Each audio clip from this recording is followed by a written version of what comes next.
Hi, I'm Audrey Torma, and I did my behavior change project on the effects of functional communication and attention extinction on decreasing spitting behavior. There is a young boy at my center that's 8 years old and diagnosed with autism spectrum disorder.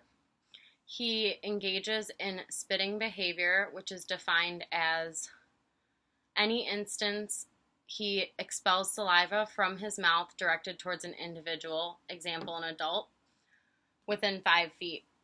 The assessments done on him was a preference assessment to see what kind of attention he would want from the adults working with him. We found that he liked physical attention from adults, so throwing in the ball pit, hugs, tickles, and more sensory input to his body. Therefore, we made a choice board for all of these attention-seeking activities that he would like to engage in, and we also ignored the spitting behavior when the intervention was implemented.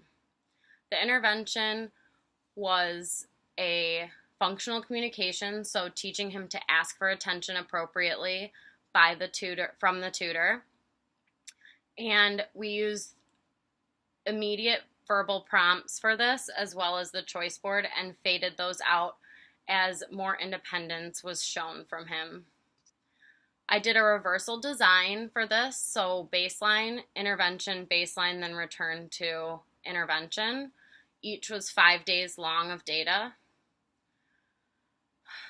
So the results showed in the graph in my behavior change project that baseline showed high rates of spitting, an average of 26 times per day.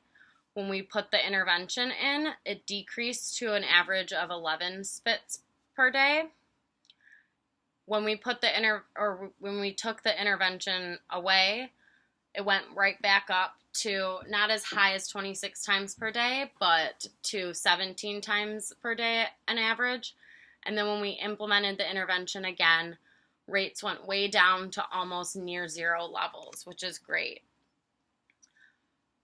What I talked about in my discussion, the results depicted that functional communication paired with the attention extinction of not engaging with the student when he engaged in the spitting behavior, that this decreased spitting by a lot. The articles that I chose supported these findings, and there were some limitations, however. Attention extinction was used during my functional communication intervention, which had not been used in prior studies that I looked at, so that was a little bit of a limitation because I could not put in information from an article. But I feel like this was an important part of the intervention because he did seek so much attention from the spitting behavior, and we wanted to make it more appropriate.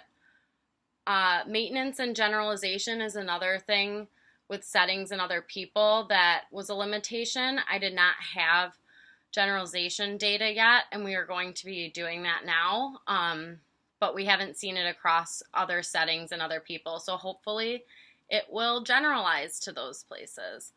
I really enjoyed this project, and I hope everyone else does. Thank you.